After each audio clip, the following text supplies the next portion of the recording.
नमस्कार, मी उमेश कुमार. TV9 मराठीत आपल्या सगळ्यांचं स्वागत आहे. आणि महानगरपालिका निवडणुकांच्या पार्श्वभूमीवर आज आपल्या बरोबर आहेत शिवसेना उद्धव बाळासाहेब ठाकरे पक्षाचे अध्यक्ष उद्धव ठाकरे.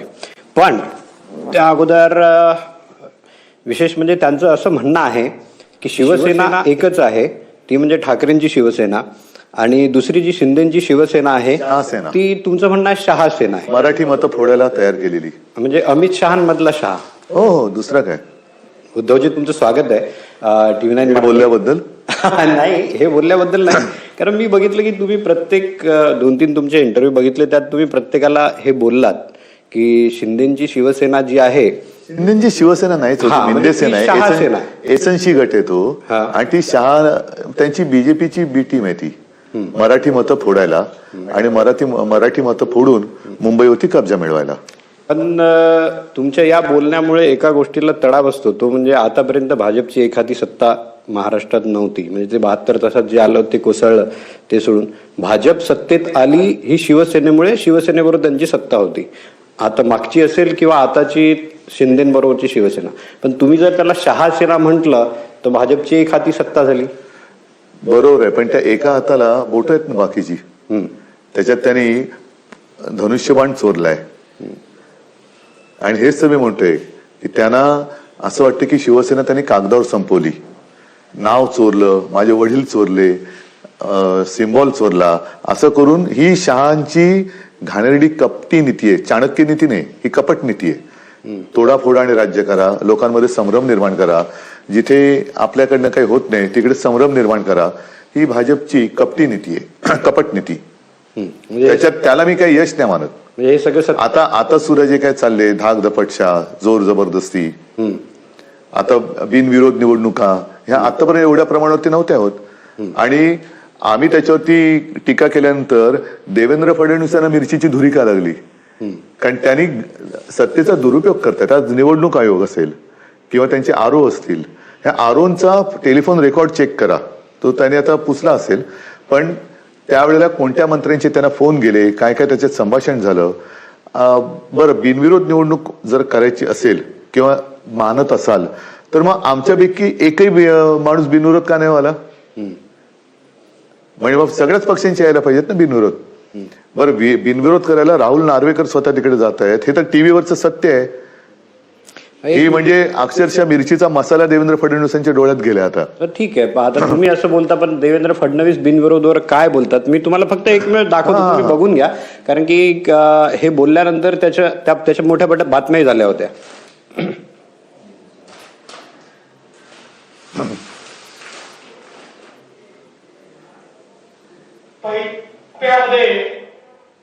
कुठे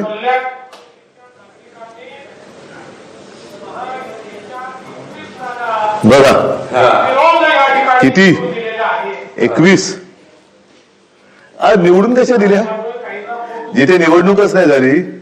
ते बोलतात पोटदुखी झाली. पोटदुखी नाही, त्यांना काय दुखतं त्यांचं त्यांना कळत नाहीये. कारण तुम्ही तिथल्या मतदानाचा अधिकार हिरावून घेतलेला आहे. हे लोकशाहीतलं मोठं पाप यांनी केलंय. आणि आता माझ्याकडे पण बातम्या तुमच्याच माध्यमातून आलेल्या आहेत, त्या शहासेनेच्या माणसाने पण त्याला 1 कोटीची ऑफर दिली, त्याला कसं पळवून नेलं, हे सगळं मुंबईत घडताना बघितलेलं आपण. तिकडे जाऊन राहुल नार्वेकरनी ऑन द स्पॉट असा अधिकार विधानसभा अध्यक्षांना विधानसभेच्या बाहेर असतो का? त्या हरिभाऊ राठोड त्यांचं संरक्षण ताबडतोब, म्हणजे हे काय अनिल कपूर झाले की काय नायक पिक्चर मधले? एवढा गैरवापर तुम्ही करताय तर पोटदुखी ही तुम्हाला ते बोलले की तुमको मिरची लगी तो मैं क्या करू, मिरची लगी तो मैं क्या करू. तर आम्ही मिरची लावू तर तुम्ही काय करणार ते बघा. कारण शेवटी ज्यांच्या मतदानाचा अधिकार काढलाय ते जर मिरच्या घेऊन यांच्या मागे लागले तर यांना म्हणजे कुठे कुठे काय काय झाकावलं गेलं यांना कळणार नाही. बिनविरोध याचं कारण असं, बिनविरोध हे दुर्दैवीच आहे. ऐका याचं कारण असं की आज जगभर जेनझी ही जी पिढी आहे ती रस्त्यावरती उतरते. आणि या निवडणुकीमध्ये जेनझी जे प्रथम मतदान करणार होते त्यांनी तुमच्या बाजूला केलं असताना तुम्ही बहुमत निवडून आहे ना. तुम्हाला निवडणुकीची भीती का वाटते? निवडणूक आली तर आपको क्यों मिरची लगतीये? निवडणूक लढायला घाबरता कशाला तुम्ही? म्हणजेच मनामध्ये भीती आहे तुमच्या. तुम्ही बोलता आणि हे सत्तेचा दुरुपयोग आहे, एकदम अधिकाराचा दुरुपयोग आहे, गैरवापर आहे. आणि असा गैरवापर हा बरोबर नाहीये. ते सत्तेसाठी बघा, बिनविरोध मी पण निवडून आलो, पण मला सगळ्यांनी त्यावेळेला माझेच आमदार सगळे होते, त्याच्यामुळे दुसऱ्यांनी उमेदवार टाकला नाही. इकडे तुम्ही टाकलेल्या उमेदवाराला मागे घ्यायला लावलं, हा फरक आहे. सत्तेसाठी सत्तेचा दुरुपयोग. येस. आणि असं हे वन नेशन वन इलेक्शन करतायत, म्हणजे सगळ्यांना एका वेळेला एवढी जोर लावून मागे घ्यायला लावतील की यांच्यासमोर कोण उभंच राहणार नाही. मी काल तुमचं भाषण बघत होतो नाशिक मधलं, पाहिलं तुम्ही? मी बघितलं तुमचं भाषण. त्यात तुम्ही एक गोष्ट बोललात की आम्ही दोघं भाऊ एकत्र आलो सत्तेसाठी. हो. अगोदर तुम्ही बोलत होतात की आम्ही मराठी आणि महाराष्ट्रासाठी एकत्र आलो. तरी तुम्ही बोलताय आता तुम्ही बोलता सत्तेसाठी एकत्र आलो. बरोबर आहे. हे कशासाठी आलेत? गोट्या खेळायला आलेत एकत्र का विटी दांडू खेळायला आलेत? हा, अजित पवारांना 70,000 कोटीचे भ्रष्टाचाराचे आरोप करून मांडीवर घेणारे हे, मिंदेना धमक्या देऊन मांडीवर घेतलं, वाटेल ते. आता तरी बघा ना, म्हणजे सत्तेसाठी हे बदलापूरच्या त्या प्रकरणातील सहआरोपी स्वीकृत नगरसेवक तुषार आपटेंना भाजपाकडून नगरसेवक पद, म्हणजे ज्या बदलापूरमध्ये त्या चिमुकलीवरती अत्याचार झाले त्याच्यात तो अक्षय शिंदे तो काही बोलू नये म्हणून त्याचा एन्काउंटर केला, अशी आता या बातमीवरून त्याला पुष्टी मिळते. कारण तो जर जिवंत राहिला असता आणि तो बोलला असता तर तुषार आपटे आज तुरुंगात गेला असता कदाचित. तर हे काय, हे सत्तेसाठी एवढा विकृत खेळ तर आम्ही नाही ना करत. म्हणजे तुम्ही त्या विकृताला स्वीकृत करता, विकृतीला स्वीकृती आहे तुमची. आणि दोन भाऊ एकत्र आले तर आम्ही म्हणतो आम्ही मराठीसाठी आलो, महाराष्ट्रासाठी आलो, तर हे म्हणतात सत्तेसाठी आलो. सत्तेसाठी निवडणूक कशाला लढवतात मग? तुम्ही जर जेव्हा बोलता की सत्तेसाठी एकत्र आलो, त्याचा दुसरा अर्थ असाही निघतो ना की एकत्र आले नसते तर सत्ता आली नसती. म्हणजे सत्तेसाठी एकत्र आले म्हणजे याच्या मागे स्वार्थ आहे. एक काय ना, तुमचा थोडासा गोंधळ होतोय. आम्ही जेव्हा प्रामाणिकपणाने एकत्र येण्याचं कारण सांगितलं की आम्ही मराठीसाठी एकत्र आलोय, कारण मराठी माणसाला आज त्याच्या हक्काच्या मुंबईमध्ये घर नाकारलं जातं. त्याच्या आहारावरनं तो आप गंदे हो हे माझ्या घरात मला जर का कोण ऐकत असेल तर काय करायचं? मग संयुक्त महाराष्ट्राच्या लढ्याची तुम्हाला आठवण करून देतो.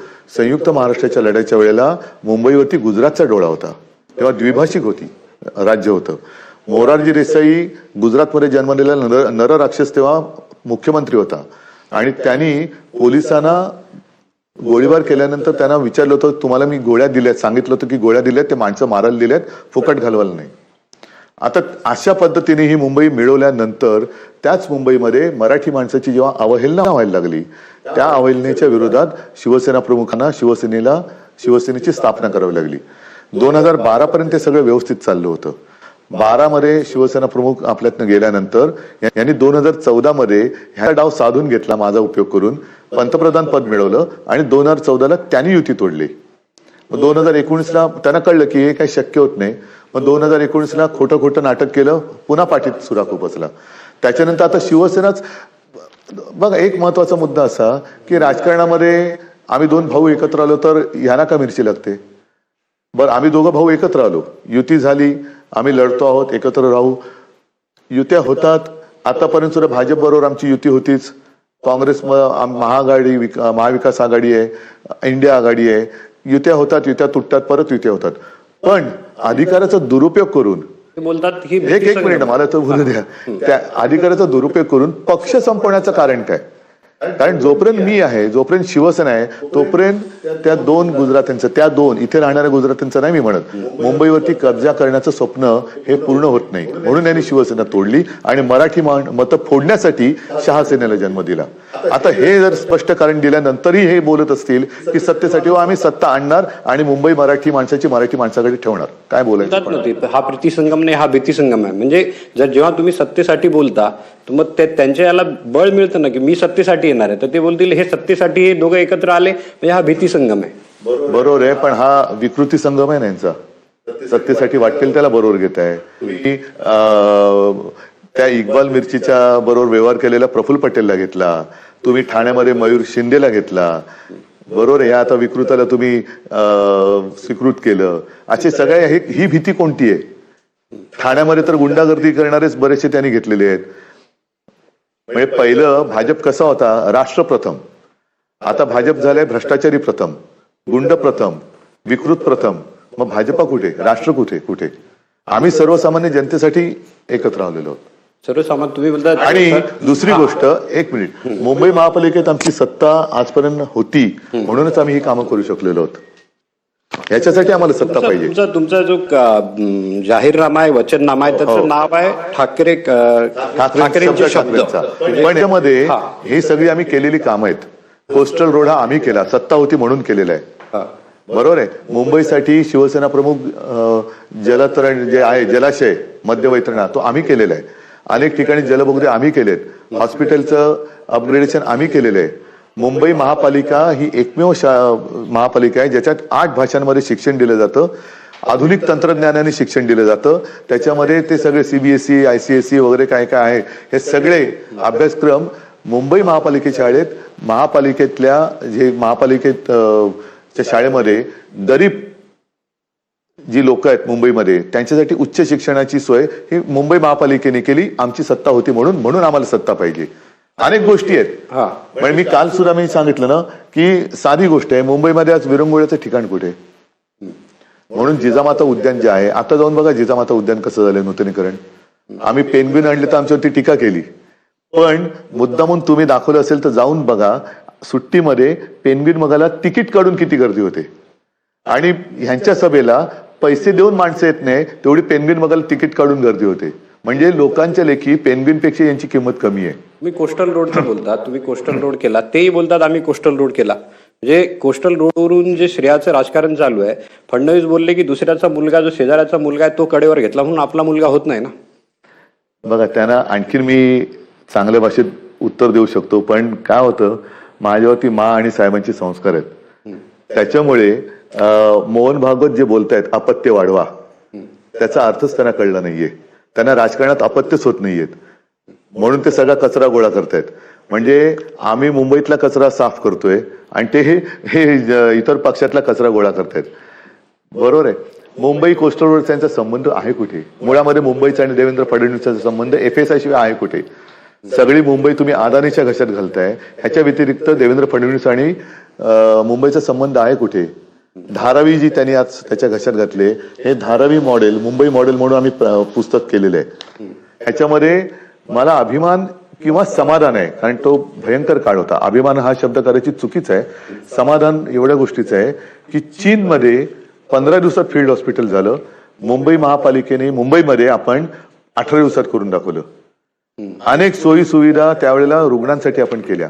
अगदी परप्रांतीय लोकांसाठी सुद्धा ते जेव्हा इथून घरी निघाले होते, मी अमित शहाकडे ट्रेन मागत होतो, दिल्या नाहीत त्यांनी. आणि करोना जेव्हा पीक वर गेला तेव्हा त्यांनी ट्रेन दिल्या. तुम्ही आता एवढं सर, म्हणून कोस्टल रोडचं प्लॅनिंग हे तुम्हाला मी सुरुवातीपासून दाखवू शकतो. जेव्हा देवेंद्र फडणवीस हे नाव मुंबईला माहिती नव्हतं तेव्हापासून आम्ही कोस्टल रोडचं प्लॅनिंग केलंय. आणि कोस्टल रोडचं प्लॅनिंग केल्यानंतर मुंबईकरांच्या पैशातून ज्या 92,000 कोटीच्या मुदत ठेवी आम्ही ठेवल्या होत्या त्यांना चाटायच्या आहेत किंवा वाटायच्या आहेत, म्हणून त्याच्यावरती ते डल्ला मारतायत. पण त्या 92,000 कोटीच्या ठेवींमधनं आम्ही मुंबईसाठी हा कोस्टल रोड केलाय, तो सुद्धा टोल फ्री. गडकरींसारखा खड्डेयुक्त आणि टोलवाला नाही. तुम्हाला खूप वेळा बघितलंय ठेवीवर, तुम्ही ठेवीवर बोलता की ठेवी ठेवल्या, त्याच्यावर फडणवीसही बोलतात. मी तुम्हाला एक त्यांचा मी पाहिले ते. कारण की तुम्ही बघून घ्या, कारण ठेवीवर तुम्ही प्रत्येक वेळी बोलता की ते काय बोलतात, आपण तेही बघू की ते काय बोलतात. हो, काय माहितीये का काय बोलतात, रेखतात कशाला आहे?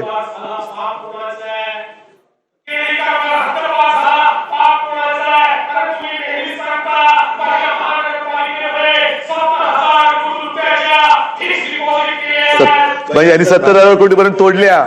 मी 92,000 कोटी बोलतो, हे 70,000 कोटी बोलतायत. ते बोलतायत की ते चाटायच्या का? ते नाही, पण ह्याच्यात एक भयानक माहिती दिली त्यांनी की जी 92,000 कोटीच्या ठेवी होत्या त्यांनी 70,000 कोटीपर्यंत तोडल्यात. हा पैसा गेला कोणाच्या खिशात? हे महत्वाचं. तुम्ही थँक्यू, तुम्ही क्लिप परत दाखवली. 70,000, मी 92,000 कोटी म्हणतोय, हे 70,000 म्हणजे यांनी वरचे 22,000 कोटी खाल्ले की. मग हे कोणाच्या खिशात घातले? कोणाला चाटायला दिलेत? कोणाची चाटताय तुम्ही बूट? हे भयानक आहे. म्हणजे खूप मोठं तुम्ही याचा गौप्यस्फोट झाला. या 70,000 22,000 कोटी इकडेच खाल्ले आणि भाषणात. म्हणजे त्यांचं जे म्हणणं आहे ते बरं. गणेश नाईक म्हणतात नवी मुंबई कर्जबाजारी केली, तिथल्या ठेवी तोडल्या. काही तुमच्याच पक्षातले आहेत ना. मग त्यांना समजा ना, अरे ठेवी काय चाटायच्या होत्या का म्हणून. नव्या मुंबईच्या पण ठेवी तोडल्या. त्याने तर सांगतात नव्या मुंबईत FSI घोटाळा. तर ते FSI मध्ये मुख्यमंत्री म्हणून देवेंद्र फडणवीस सामील आहेत का? आणि असतील तर काय क्लीन चिट, नसतील तर त्यांच्याच पक्षातले गणेश नाईक एक जबाबदार मंत्री जेव्हा नव्या मुंबईच्या ठेवीत तोडल्यात सांगतात, FSI घोटाळा झाला सांगतायत, तर तो ज्यांनी केला त्या माणसाला ही शिक्षा देणार आहेत की नाही? का भ्रष्टाचार आहे ते तो का मिळवावा? पण थँक्यू, तुम्हाला हे मी ऐकलं नव्हतं. त्यांनी इथेच 22,000 कोटीच्या ठेवी मोडल्यात. म्हणजे आणखीन मला कळले की परत 17,000 कोटी तोडणार आहेत. आता या ठेवी कशासाठी असतात सांगतो तुम्हाला. चाटायला नसतातच आणि त्या कॉन्ट्रॅक्टरला वाटायलाही नसतात. देवेंद्र फडणवीसांसारख्या या ठेवींमध्ये आज जो आझाद मैदानावरती BST कामगार बसलेला आहे त्याला 1 जून 2024 पासून देणी दिलेली नाहीत. ह्या सगळ्या कामगारांची ग्रॅच्युइटी, प्रॉव्हिडंट फंड, त्याच्यात काही कॉन्ट्रॅक्टरच्या ठेवी असतात. आणि लॉंग टर्म प्रोजेक्ट जसा कोस्टल रोड झाला जो पुढच्या 100 वर्षासाठी मुंबईकरांच्या उपयोगी आहे, पाणी पुरवठ्याचं असेल, मिडल वैतरणा धरण असेल, ज्या मोठ्या प्रमाणावरती मुंबईकरांसाठी आवश्यक असलेल्या सोयी सुविधांसाठी या ठेवी असतात. त्या खर्च करताना आवक आणि जावक ह्याचं एक ताळमेळ घालावा लागतो. आता यांनी मुंबईचे सगळे स्त्रोत जे होते ते मारून टाकलेत. आता ऑक्ट्राय मारून टाकला, तो GST वरती जातो. त्याच्यानंतर सगळी डायमंड मार्केट होतं, मोठमोठी आस्थापनं होती, ही सगळी अहमदाबादला नेली. म्हणजे मुंबई संपूर्ण लुटला येते. इंग्रजांपेक्षा जास्त मुंबई, म्हणजे महाराजांनी सुरत लुटली होती त्याच्याही पेक्षा जास्त हे मुंबई लुटतात. तुम्ही वारंवार नाही, हा माझा स्पष्ट आरोप आहे की महाराजांनी सुरत स्वराज्यासाठी लुटली होती. त्या इंग्रजांना मदत करणाऱ्यांच्या व्यापाऱ्यांच्या त्या हे होत्या आणि स्वराज्यासाठी लुटली होती. हे मुंबई लुटतायत. इंग्रजांपेक्षा जास्त भयानक पद्धतीने मुंबई लुटतायत आणि मुंबईच्या सगळ्या गोष्टी मुंबई बाहेर नेऊन मुंबईला भिकारी करतायत. तुम्ही त्यांच्या बरोबरच होते या अगोदरी, तेव्हा तुम्हाला असं दिसलं नाही? ते तर सत्तेतही तुमच्या बरोबर होते, ती BMC तुमच्या बरोबर. तरी देखील आम्ही दिसलं नाही की ही अशी डिसिजन त्यांचे आहेत, हे निर्णय असे आहेत की यांना आता मुंबई गुजरातला घेऊन जायचे, मुंबईचं महत्व कमी करायचं. तुम्हाला आम्ही काहीतरी असं नाही, आम्ही होतो तेव्हा हे करूच शकले नव्हते. म्हणून तर त्यांनी युती तोडली, म्हणून तर त्यांनी शिवसेना संपवला काढली. हे बरोबर होते 2012 ते 17ला आम्ही युती तोडली. 17ला मी तोडली युती कारण त्यांचं वेळवाकडं काहीतरी सुरू झालं. 2012ला मुंबई महापालिका 640 ते 650 कोटीच्या त्रुटीमध्ये होती. म्हणजे कर्जात होती म्हणा किंवा खड्ड्यात होती म्हणा. ती 2022 पर्यंत आम्ही 92,000 कोटीपर्यंत नेली प्लस. हे तेव्हा 17 पर्यंत भाजप होताच बरोबर, पण तेव्हा आम्ही मुंबई लुटू देत नव्हतो. म्हणजे तुम्हाला माहित होतं की हे लोक मुंबई, तेव्हा त्यांची हिंमत नव्हती होत की हे मुंबईला दूर करतायत, असं तुम्हाला माहित नव्हतं का? नाही, तुम्ही मुंबईला दूर करण्याचा प्रयत्न करतात त्यांच्याबरोबर तुम्ही सत्ता उपभोगली असाही त्याचा अर्थ होतो ना. पण तेव्हा त्यांचा प्रयत्न झाला नव्हता, हिंमत नव्हती त्यांची. हे आता गेल्या 2-3 वर्षात मुंबईमध्ये 2-3 गोष्टी ह्या प्रकर्षाने तुम्हाला जाणवतील. एक तर मुंबई माणसावरती यांची दादागिरी ठराविक बिल्डर लोकांची. मुंबईची जमीन ही मुंबईकरांची आहे. तुम्ही म्हणजे हे जे बिल्डर आहेत ते व्हेज नॉनव्हेज बिनव्हेज करायला लागले. हे कोण आहेत ही लोक? हाकलून दिली पाहिजे त्या लोकांना, या बिल्डर लोकांना मी म्हणतोय. बिल्डर लोकांना इथे जे वर्षानुवर्ष अमराठी राहत आहेत त्यांच्याबद्दल ना त्यांची आमच्याबद्दल तक्रार आहे ना आमची त्यांच्याबद्दल तक्रार आहे. पण आमच्यात मिठाचा खडा टाकणारे जे आहेत, आता तो भैया जोशी आला होता मध्ये माणूस. काय संबंध तुमचा मुंबईशी? काय तुम्हाला मुंबईत कोण ओळखतं? कोणी ओळखत नाही. का तुम्ही काढीला होत्या मध्ये? हिंदीची सक्ती, हिंदीवरती आम्ही कुठे विरोध केलाय, पण सक्ती का करता? गेल्या 2-3 वर्षात त्याच्यानंतर मुंबई तुटणार नाही. तुटणार म्हणजे अशी तोडून कोण नेत नाहीये. त्याच्यावरती यांचा कब्जा करून मुंबई खतम करायची. आता हे माझा जो घसा बसला, सगळ्यांचाच बसला, तुम्हाला पण अनुभव येत असेल सगळ्यांना. लहान मुलांच्या फुफ्फुसाचा आता त्यांना आजार व्हायला लागले. म्हणजे मध्ये मी कुठेतरी बातमी वाचली की तुम्ही धूम्रपान करा किंवा करू नका, पण मुंबईमध्ये श्वास घेतल्यानंतर काही सिगरेटी ओढल्याचं धूर आपल्या जवळपास 200 हे देणं यांच्या ह्या 22,000 कोटी ठेवी तोडल्याचं हे प्रदूषण आहे. कारण मुंबईमध्ये सगळीकडे धुळीचं आणि सिमेंटचं साम्राज्य आहे. एवढं प्रदूषण हे आमच्या काळात कधीही मुंबईकरांनी. एक मिनिट सांगतो ना, विकास का विनाश? वी आणि श बरोबर आहे. एक स आहे, एक श आणि मध्ये क आणि न आहे. यांची विनाशाची गती आहे. आपण तुमच्या घराच्या बाजूला हॉस्पिटल नको रे बाबा, हॉस्पिटलची आवश्यकता लागू नये असं मला आयुष्य दे. घरापासून थेट रस्ता हॉस्पिटलमध्ये नेईल, तुला त्याच्यापेक्षा त्याच्या पुढे नेतो मी. नाही ते बोलतात ना विकासावर. आता नाही विकासावर आलो नाही, म्हणजे विकास तुम्हाला कोस्टल रोड हा विकास नाहीये का? शाळांच्या सुधारणा विकास नाहीये का? झोपडपट्टीमध्ये टॉयलेट देणं हा विकास नाहीये का? झोपडपट्ट्यांना धारकांना चांगलं घर देणं विकास नाहीये का? चांगले रस्ते देणं विकास नाही का? शाळांचा दर्जा सुधारणं विकास नाही का? वैद्यकीय महाविद्यालय सुरू केली, नाही थांबा ना, नाही ऐका ना, वैद्यकीय महाविद्यालय स्थापन केली, विकास नाहीये का? हॉस्पिटलचं निर्माण केलं, विकास नाहीये का? जगातल्या सर्वात माफक दरामध्ये प्रवासी सेवा बीएसटीच्या माध्यमातून दिली, हा विकास नाहीये का? कितीतरी विकासाची कामं आम्ही केलेत. महापालिका त्याच्यासाठी असते, हिंदू मुस्लिम झगडे लावायला नसते महापालिका. पण ते आता तुम्ही बोलत, बरं मला एक भाषण असं दाखवा मोदींपासून फडणवीसांपर्यंत, अगदी नगरपालिकेची निवडणूक असेल तरी नशीब हे शाळेत नाही येत आता, नाही तर शाळेतल्या मॉनिटरच्या निवडणुकीसाठी हिंदू मुस्लिम वाद केला असता यांनी. वर्गाचा मॉनिटर कोण होणार? एक भाषण असं दाखवा की ज्याच्यात त्यांनी हिंदू मुस्लिम वाद नाही आणला. ठीक आहे, मी एक त्यांचं भाषण दाखवतो तुम्हाला, त्यांचं विकासावरच आहे त्यांचं. लाव रे तो व्हिडिओ, लावतो व्हिडिओ. अरे लाव. कोणाच्या? तुमच्याबद्दल बोलतो. आतापर्यंत सांगितलं ते काय बोलू? हा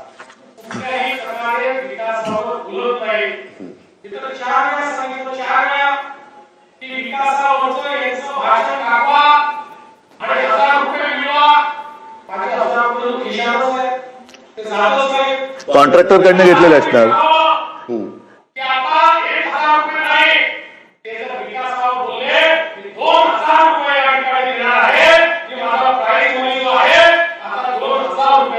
हे कोणी लिहून दिले? हे चांगले लिहून दिले. मग माझं आव्हान आहे की देवेंद्र फडणवीसांपासून मोदींपर्यंत त्यांचं निवडणुकीतलं एक भाषण असं दाखवा जे हिंदू मुस्लिम वादाशिवाय झालेलं आहे. मंगळसूत्र चोरीपासून, बरोबर आहे, कटेंगे तो बटेंगे फटेंगे, आता फटेंगे झाली त्यांची.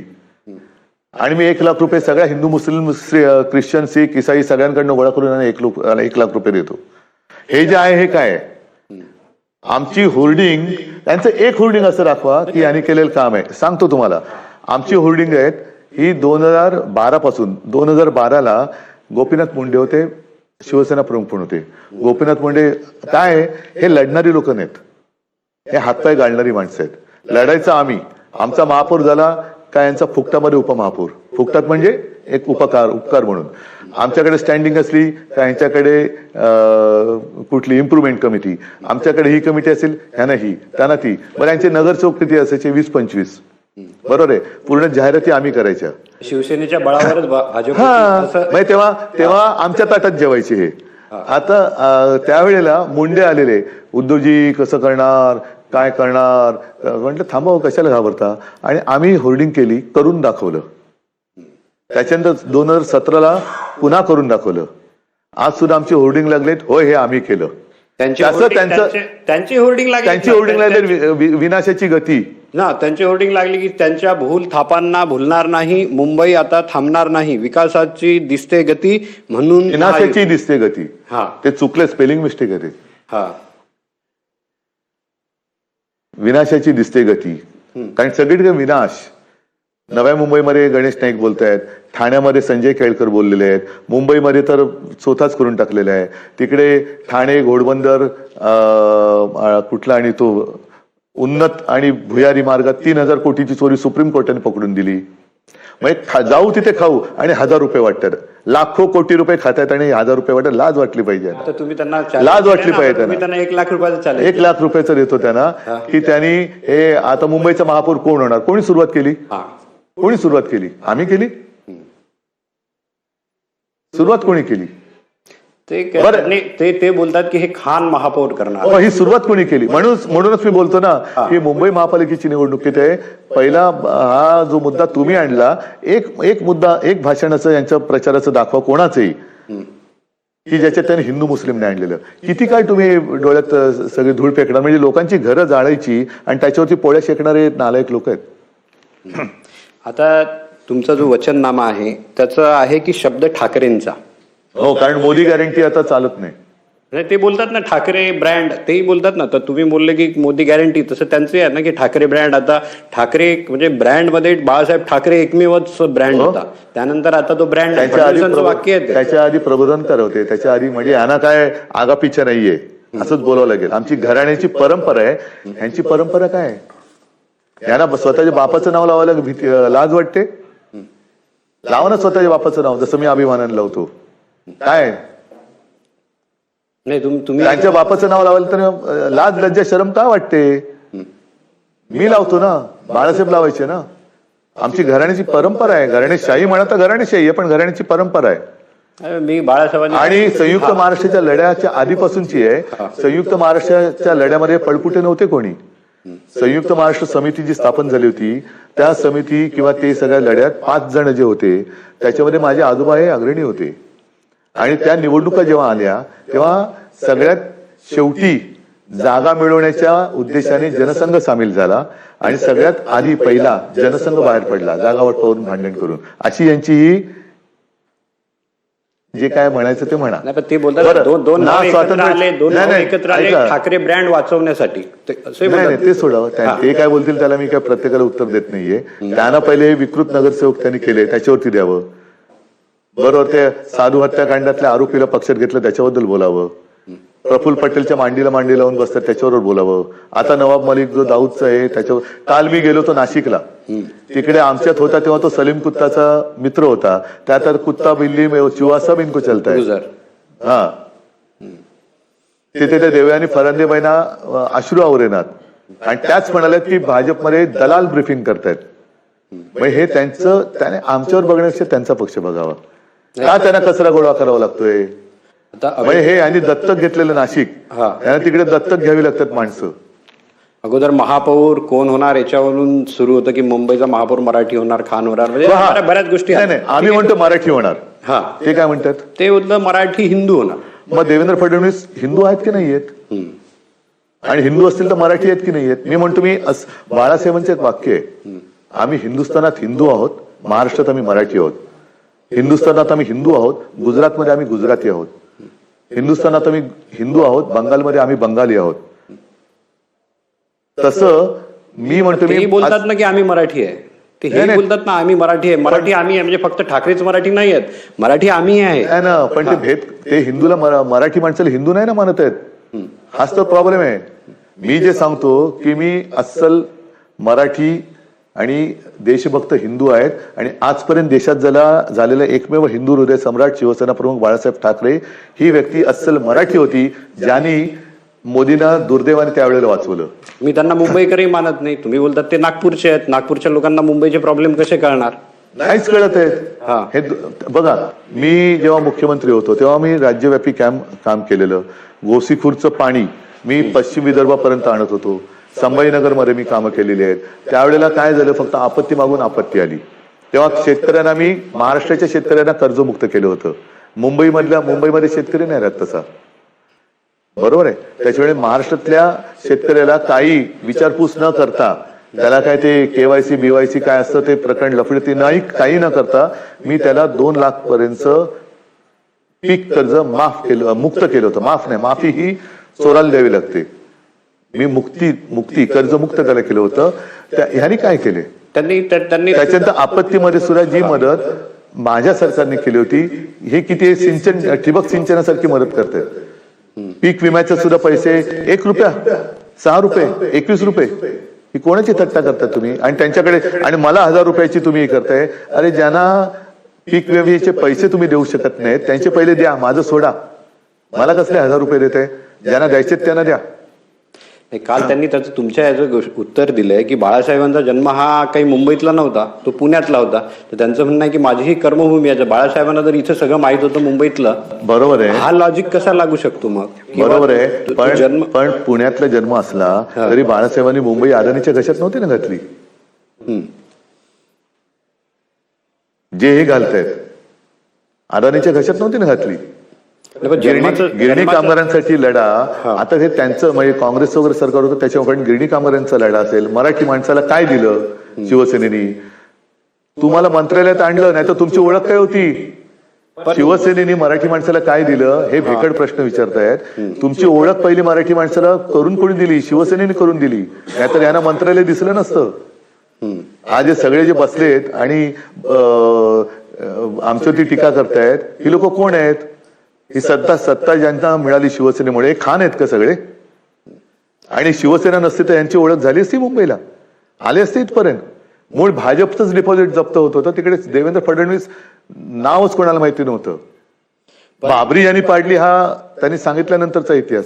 हा, पण जर जन्माचं लॉजिक लावलं आपण तर मग तसं तर पवारांचा जन्म जर बारामतीचा असेल, त्यांना मुंबईचे प्रश्न कळणार नाही. तुमचा जन्म मुंबईचा आहे म्हणून तुम्हाला पुण्याचे प्रश्न कळणार नाही, असं होऊन जाईल ना. म्हणजे जन्मावर कसं काय लॉजिक लागू शकतं की हा इथला जन्मला आहे म्हणून त्याला तिथलं नॉलेज आहे?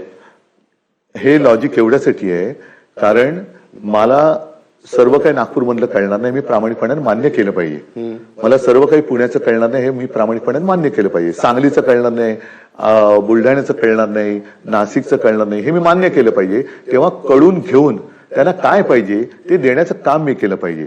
पण ज्यांना हे मी पुस्तिका दाखवून आमच्या सोबत राहून मुंबईचा केलेला विकास दिसत नसेल तर त्यांचा मुंबईचा संबंध नाही. इथे हा मुद्दा आहे. ठीक आहे, मी थोडंसं आता बरं, आता जसं गांधीजींचा जन्म कुठे झाला? पोरबंदरला झाला, बरोबर. तरी त्यांना राष्ट्रपिता म्हणतात, बरोबर आहे. त्यांचं नाव हे का काढतात? त्यांचं नाव त्या मनरेगातनं का काढतात? मग तुमच्याच गुजरातमध्ये जन्मलेत ना गांधीजी. तुमचं लॉजिक जर पकडलं त्यांना नाही म्हणून, पण पोरबंदर मध्ये जन्मलेले, त्याच्यानंतर ते कुठे होते? साऊथ आफ्रिकेत. त्याच्यानंतर मग तसा गांधी जन्माचा जो मुद्दा काढलाय, तर ज्या गांधींचा जन्म गुजरातमध्ये झाला त्यांना तुम्ही त्यांचं नाव का वगळताय? मग तसंच औरंगजेबाचा जन्मही गुजरातमध्ये झालेला, त्याचा तुम्ही द्वेष का करताय? तर तुम्ही त्याच्यामुळे औरंगजेबचा जन्म गुजरातमध्ये झाला तरी औरंगजेबाने गुजरातसाठी काय भलं केलं का? मग गुजरातमध्ये जन्मलेले मोदी वाराणसीत जाऊन का लढतायत? तो मुद्दा होतच नाही ना. मग तेच माझं म्हणणं आहे ना, इकडे जन्म हा एक वेगळा भाग आहे, पण ज्याला जन्मजात एक जाणीव लागते की माझा जन्म का झालाय, तो कुठे झालाय महत्वाचा नाहीये, पण जन्म का झालाय ही जन्मजात जाणीव लागते, ती यांच्याकडे नाहीये. ते नागपूरमध्ये, त्यांचा जन्म नागपूरमध्ये झाला म्हणून त्यांना मुंबईचं कळणार नाही अशी जाणीव नाही. नागपूरचं कळते त्यांना. नागपूरमध्ये सुद्धा काय कमी घोटाळे झालेत? चला ठीक आहे, आता मी दुसऱ्या म्हणून पहिली गोष्ट काय की मुंबईचा जन्म कसा झाला हे त्यांना माहिती पाहिजे. मुंबईच्या जन्मामध्ये अनेक लोकांनी बलिदान दिलेलं आहे, रक्त सांडलेलं आहे आणि त्यावेळेला जनसंघ त्या लढ्यात नव्हता. कोणत्याही लढताना हे काय त्याला म्हणतात, कपडे वाचवणारी लोक आहेत. म्हणजे अगदी कसाबचा सुद्धा जो कसाबने हल्ला केला होता तेव्हा त्याही वेळेला तो जो सगळे ते जवान होते किंवा त्यांना मदत, बाहेर चहा देणं, पाणी देणं शिवसैनिक करत होते. एक आमचा शिवसैनिक गोळी लागून त्याच्यात मेला, त्याचं गोहिल मला वाटतं नाव, बरोबर आहे. त्याच्यानंतर मोदीजी आले आणि कडक कपड्यामध्ये बाईट देऊन गेले होते. कधी पण कुठे आपत्ती आली मुंबईमध्ये, मग ती नैसर्गिक असो, पाण्याची असो, पूर असो, 2005 साली आलेली भयानक आपत्ती आलेली, अपघात हो किंवा अतिरेक्यांचा हल्ला हो, शिवसैनिक पहिला धावून जातो, देवेंद्र फडणवीस नाही धावून जात. ठीक आहे, आता मी मुंबईच्या थोड्या राजकारणावर येतो की लोकसभेत तुमच्या 3 जागा होत्या, विधानसभेत 10 आमदारही तुमचे आले. शिवसेनेला जो एक महत्वाचा जो फायदा झाला मागच्या निवडणुकांमध्ये तो मवियामुळे झाला. मवियात तुमच्याबरोबर काँग्रेस होती, त्यामुळे मुस्लिम मतं तुम्हाला त्यावेळेस मिळाली होती. पण आता या निवडणुकीत तुमच्याबरोबर काँग्रेस नाही आहे, काँग्रेस वंचित बरोबर आहे. तर तुम्हाला वाटत नाही की त्याचा तुम्हाला एक फटका बसू शकतो की मवियात तुम्ही नाही? आता एक मुद्दा असा आहे की काँग्रेस आणि आमचं काही विसर्जन नव्हतं झालेलं. काँग्रेस त्यांचा निर्णय घ्यायला स्वतंत्र आहे, मी माझा निर्णय घ्यायला स्वतंत्र आहे. पण आम्ही आज सुद्धा एकमेकाच्या विरोधात कुठे बोलतोय? ना काँग्रेस माझ्या विरुद्ध बोलतोय, ना मी त्यांच्या विरुद्ध बोलतोय. त्यांना जसं वाटत असेल ते प्रत्येक पक्ष त्यांचा निर्णय घ्यायला स्वतंत्र आहे. काँग्रेसला त्यांनी का घेतला निर्णय मला अद्याप कळलेलं नाहीये. ते बोलले ना राज ठाकरे तुमच्या बरोबर आले, पण मला डायरेक्ट ते काय बोललेलं नाहीये. आणि राज ठाकरे आणि मी एकत्र येण्याचा निर्णय आमच्या दोघांचा आहे, तो मला तिसऱ्याला विचारण्याची गरज नाही. तसं त्यांनी आमच्यासोबत राहायचं की नाही हा त्यांचाही विचार, त्यांचा निर्णय असू शकतो आणि आमचाही विचार असू शकतो. त्यामुळे मवियाचा तुम्ही दोघे एकत्र आल्यामुळे मवियाचा बळी गेला असंही होऊ शकतं ना. म्हणजे असंही त्याचा अर्थ निघू शकतो की काँग्रेस तुमच्या राज ठाकरेंबरोबर त्यांच्यामुळे आले. मवियाचा बळी गेला असं आपण मानूया. हा, परत मी सुरुवातीकडे जातो आपल्या मुलाखतीच्या. महायुतीमध्ये अजित पवार त्यांच्यावरती बोलतायत, गणेश नाईक त्यांच्यावरती बोलतायत. काल तर मेंढ्याच्या मिरवणुकीमध्ये 50 खोके एकदम ओकेच्या घोषणा भाजपच्या लोकांनी दिल्या. मग तेच एकमेकाच्या उरावर बसलेत ना. तसं तर आम्ही एकमेकाच्या उरावर नाही ना बसलो. हे भ्रष्टाचार म्हणजे आमचं काम हे आम्ही म्हणजे ते महायुती किती भ्रष्टपणे कारभार करते हे त्यांचेच मंत्री बोलतायत. आता तुम्ही दादाचा विषय काढला तर दादा तर तिकडे अजितदादा बोलले, तिकडे ते 2 राष्ट्रवादी एकत्र आहेत, पुण्यात आणि पिंपरीत. दादा त्यांच्या विरोधात बोलताना असं बोलतात की 70,000 कोटींचा आरोप ज्यांनी केला त्यांच्याबरोबर मी सत्तेत आहे. मग तिकडे महेश लांडगे त्यांच्या विरोधात भाजपचे जसे बोलतात की यांनी 70,000 कोटींचा घोटाळा केला आणि हे भाजपात आले. हे सगळं आता म्हणजे ह्यालाच म्हणतात पारदर्शक कारभार. आणि सभ्य भाषेत बोलायचं तर नंगा नाच. निर्लज्जपणाने हे एकमेकाचे कपडे फाडतायत. ते आहेत एकत्रच ना महायुती. आणि महाराष्ट्रातली जनतेने ते काय निर्लज्जपणाने पाहावं असं त्यांना वाटतं. ही महाराष्ट्राची संस्कृती नाहीये. 70,000 कोटीचा भ्रष्टाचाराचा आरोप एक तर तो खोटा असेल तर देवेंद्र फडणवीसांनी अजित पवारांची माफी मागितली पाहिजे. आणि तो खरा असेल तर अजित पवारांना त्यांनी चक्की पिसिंग जे बोलले होते ना, आता किसिंग नको, आता चक्की पिसिंग करायला लावा, नाहीतर अजित पवारांची माफी मागा. नाही, पण हे आरोप प्रत्यारोप का चालू आहेत त्यांच्यात?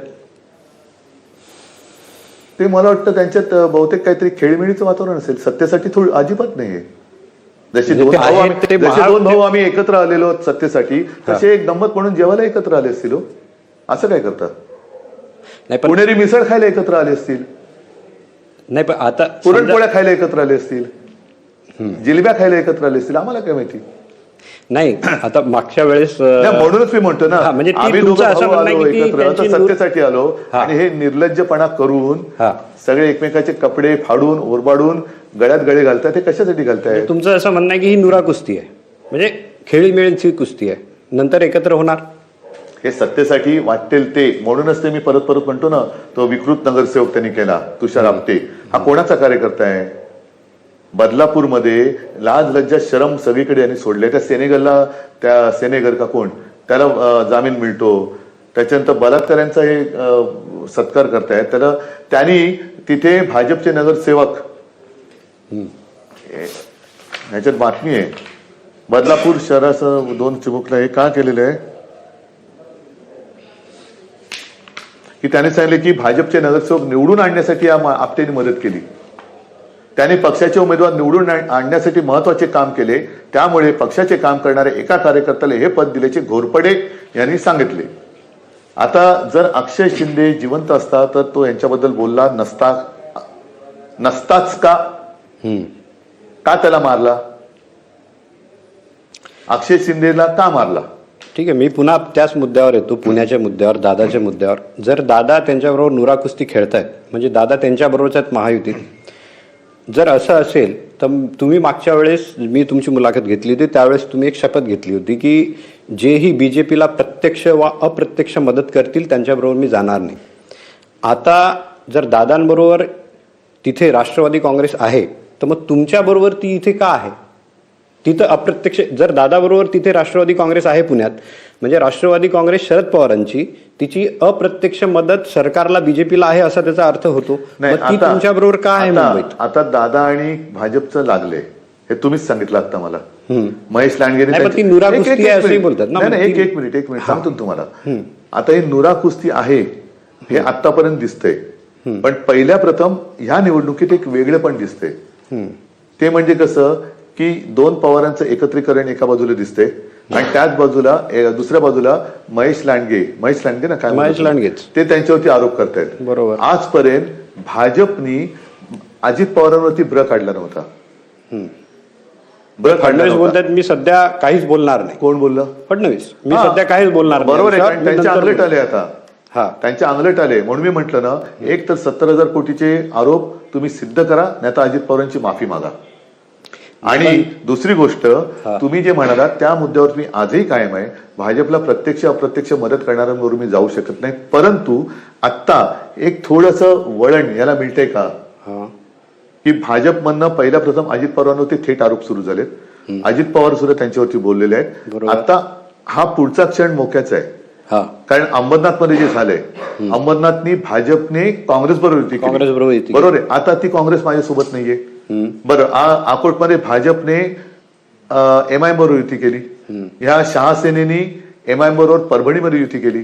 त्याच्यामुळे हे सगळे जे चालले ना, हे थोडंसं तुम्ही लांबून बघताय, लांबून थोडंसं वेट अँड वॉच करायला पाहिजे, की नेमकं आता कळत नाहीये कोण कोणावर चाललंय. जर उद्या विलिनीकरण झालं राष्ट्रवादीचं किंवा ते एकत्र आले आणि भाजपपासून वेगळे झाले, आणि भाजपपासून वेगळे झाले, भाजपपासून कसे वेगळे होणार? अरे ते तुम्ही आणि मी कसं ठरवणार? हा, नाही, दादा तर त्यांच्याबरोबर सत्तेत आहेत ना. असू दे ना, त्याच्यामुळे आता थांबू. सत्तेत नाही गेले. बघा त्यांच्या डोक्यात काय चाललंय, त्याच्यापेक्षा आपल्या डोक्यात काय चाललंय हे बोलावं. पण तरी पण तुम्ही मवियाचे मोठे घटक आहात, म्हणून मी एवढं विचारतोय की तुम्ही मवियाचे खूप मोठे घटक आहात ना, तुमच्यामुळे मविया फॉर्म झाली. अशा वेळेस जर असं घडत असेल की कोणता तरी तुमचा एक पक्षाची मदत भाजपला अप्रत्यक्ष होत असेल, आणि तुम्ही जर तसं बोलाल की मी त्याच्याबरोबर जात नाही, तर मग राष्ट्रवादी काँग्रेस पवारांची तुमच्याबरोबर कशी, हा प्रश्न येतोच. उद्या जर का दोन पवारांच्या युतीमध्ये राष्ट्रवादीची सत्ता आली आणि त्यांनी भाजपला लाथ मारली तर काय कराल? हाय, आता सध्याची त्याच्यामुळे एकत्र लढतायत, बरोबर आहे की नाही? म्हणून माझं काय म्हणणं आहे, दुसऱ्याच्या डोक्यात काय चाललंय त्याचा विचार आपण का करायचा? आपण काय विचार करू शकतो की नाही? दादा, पण असे डाव असू शकेल, नाही कशावरून असे डाव असू शकेल ना. त्याच्यामुळे मी काय केलं, मी माझं पुस्तक घेऊन आलो ना तुमच्याकडे. हा, ठीक आहे. मी कारण की दादा इथे मुंबईत वेगळे लढतात, ठीक आहे, मुंबईत वेगळे लढतात. आता माझ्याकडे त्यांची लिस्ट होती, एकूण 94 उमेदवार दादांचे आहेत, त्यापैकी 23 उमेदवार मुस्लिम आहेत. तर म्हणजे खाली असं वाटतंय की जो फायदा लोकसभेत तुम्हाला झाला होता की मराठी प्लस मुंबई मुस्लिम कॉम्बिनेशन झालं होतं, तुमचे 3 लोक आले होते, तर ते आता ग्राउंड लेव्हलला ती मुस्लिम मतं फुटावी म्हणून वोट काटवा पॉलिटिक्स आहे का, असा माझा तुम्हाला प्रश्न आहे. असू शकेल, त्याचे 23 उमेदवार असतील ना. पण माझं काय मत आहे, मला आता ध्रुवीकरणच्या फंदात पडायचं नाही. ही मुंबई महानगरपालिकेची निवडणूक आहे आणि इतर ठाणा, नवी मुंबई सगळ्या महानगरपालिकेच्या निवडणूक आहेत. जेव्हा आम्ही सत्तेवरती असतो तेव्हा पहिलं पद स्वीकारताना संविधानाची शपथ घेतो की आम्ही कोणाशी भेदभाव न करता वागू. त्यानुसार मी वागलो. मुंबई महापालिकेत सुद्धा मी कोणत्याही पदावर नव्हतो, पण माझ्या पक्षाकडे सत्ता होती, आणि ती सत्ता 25 वर्ष मुंबई महानगरपालिकेत मुंबईच्या लोकांनी का दिली, की आम्ही कोणताही भेदभाव न करता ही अंमलात आणली. आज सुद्धा परत परत मी हे सांगेन, बसवरनं सर्वधर्मीय प्रवास करतात, त्या दर सगळ्यांना सारखे, पाणी सगळ्यांच्या घरात तेच येतं जे मुंबईकरांना सगळ्यांना मुंबईकडून येतं. कोस्टल रोडवरती अशी कोणती पार्टी नाहीये की अमुकच एका लोकांनी तिकडे प्रवास करावा. आरोग्य सेवा, शाळा सर्व धर्मियांसाठी आहेत. म्हणून मी तुम्हाला सत्ता मिळू नये म्हणून खाली ग्राउंड लेवलला मी सांगतो ना, ग्राउंड लेवलला आता समजा मराठी मुस्लिम होऊच नाही यासाठी समाजवादीचे उमेदवार, MIMचे उमेदवार, काँग्रेसचे उमेदवार, दादांचे उमेदवार, म्हणजे तुमची जी वाटचाल आहे ती टफ आहे ना. असू दे ना, पण माझा मुंबईकरांवरती आणि मुंबईकरांचा माझ्यावरती विश्वास आहे, म्हणून तर मी मुंबई मॉडेल अभिमानाने दाखवू शकतो. असं फडणवीसांनी त्यांच्या पंतप्रधानांसह त्यांच्या शासित राज्यात कोणी काय केले हे त्यांनी दाखवावं. मी त्याला आणखीन 1 लाख रुपये देतो, आणि ते मी माझ्याकडनं देईन. जिथे ज्या वेळेला मुंबईत आम्ही धारावी मॉडेल जे वाखाणलं गेलं, सुप्रीम कोर्टाने वाखाणलं, WHO वाखाणलं, न्यूयॉर्क टाइम्स मध्ये बातमी आली, त्या पूर्ण याच्यामध्ये माहिती दिलेली आहे. फक्त मुंबईचं काम आहे. हे बघा, हे जिथे आम्ही आमचा मेळावा घेतला होता डोम, त्याचा हा फोटो आहे, बरोबर आहे. त्याच्यानंतर जे मी सांगितलं तुम्हाला फील्ड हॉस्पिटल, त्या फील्ड हॉस्पिटलचा हा फोटो आहे.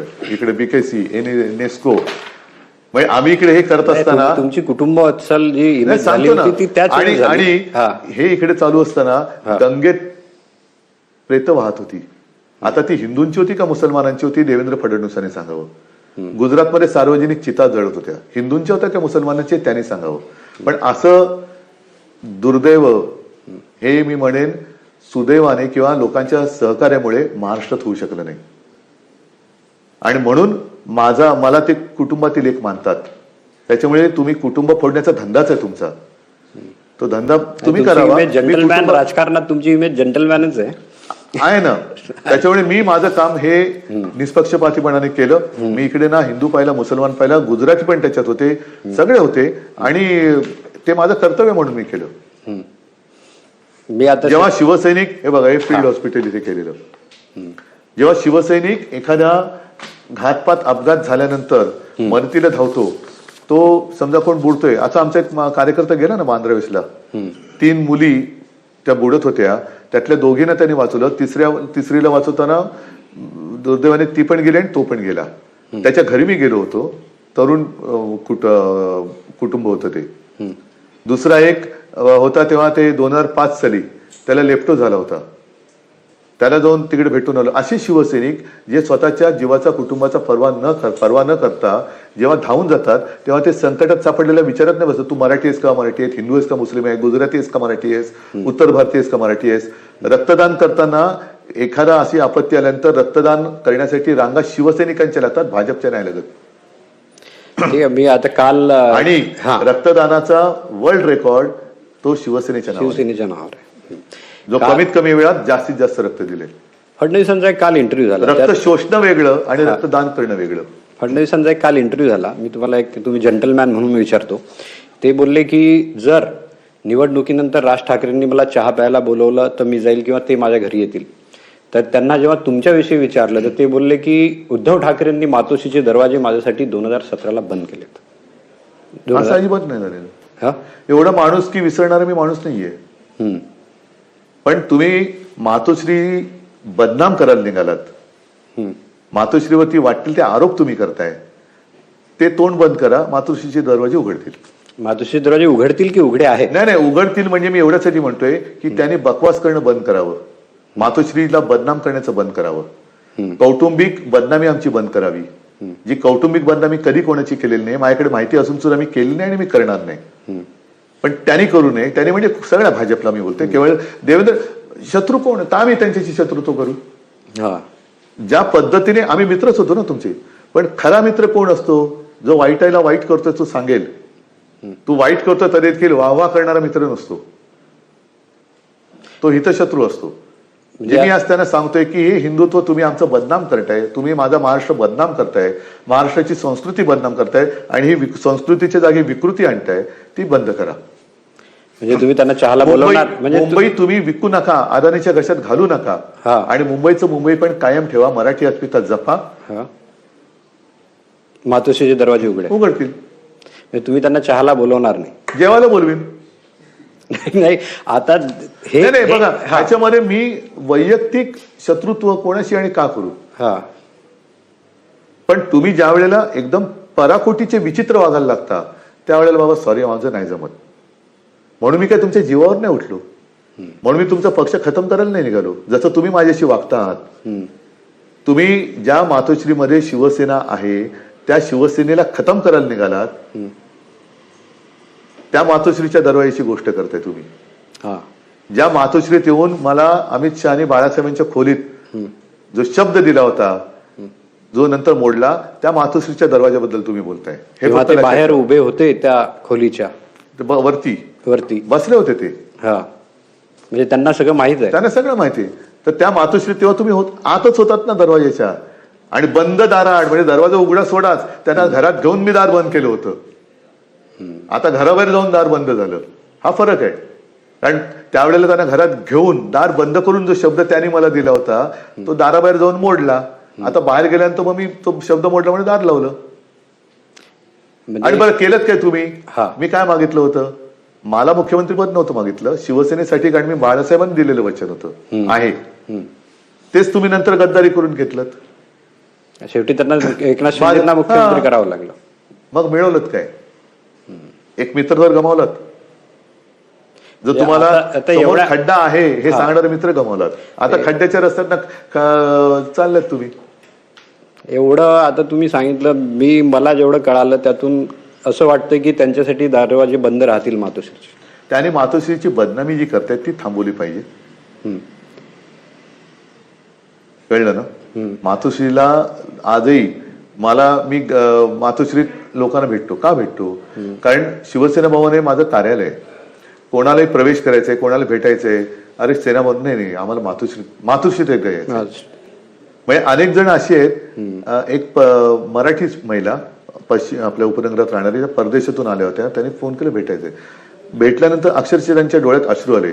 त्यामुळे साहेब माझं खूप वर्षाचं स्वप्न होतं मातोश्रीत एकदा यायचंय. नाही, याचं वैभव आम्ही बघितलंय. हे आहे ते तुम्ही बदनाम का करता? मी कुठे तुमच्याबद्दल काय बोलतोय? मी राजकारणातलं बोलतोय. वैयक्तिक काहीच नाही. मी राजकारणातलं बोलतोय. जे मला पटत नाही ते मी बोलतोय. मी तुमच्या कुठल्याही वैयक्तिक कोणतेही, म्हणजे देवेंद्र फडणवीस एक व्यक्ती, मी तुम्ही बोलतोय म्हणजे फक्त देवेंद्रजीने देवेंद्रांबद्दल बोलतोय असं. मी कोणत्याही भाजपबद्दल, अमित शहावरती पण टीका करतोय. का करतोय?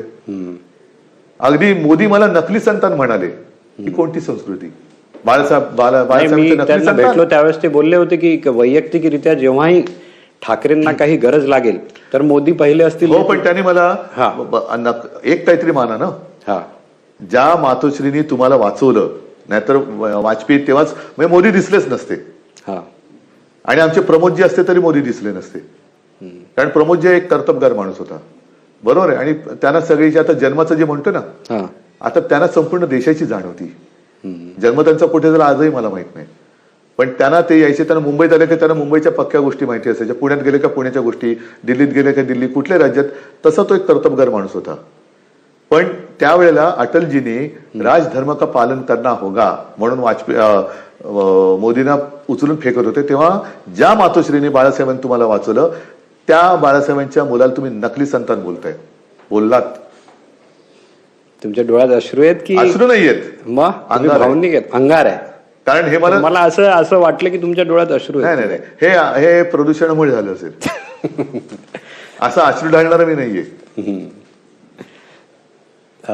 खूप खूप धन्यवाद. तुम्ही म्हणजे तुम्हाला जायचंय मला माहित आहे, आणि तुम्ही बोलला होतात की गळ्याचाही त्रास आहे, तरी पण तुम्ही आम्हाला एवढा वेळ दिलात आणि दिलखुलास गप्पा केल्यात.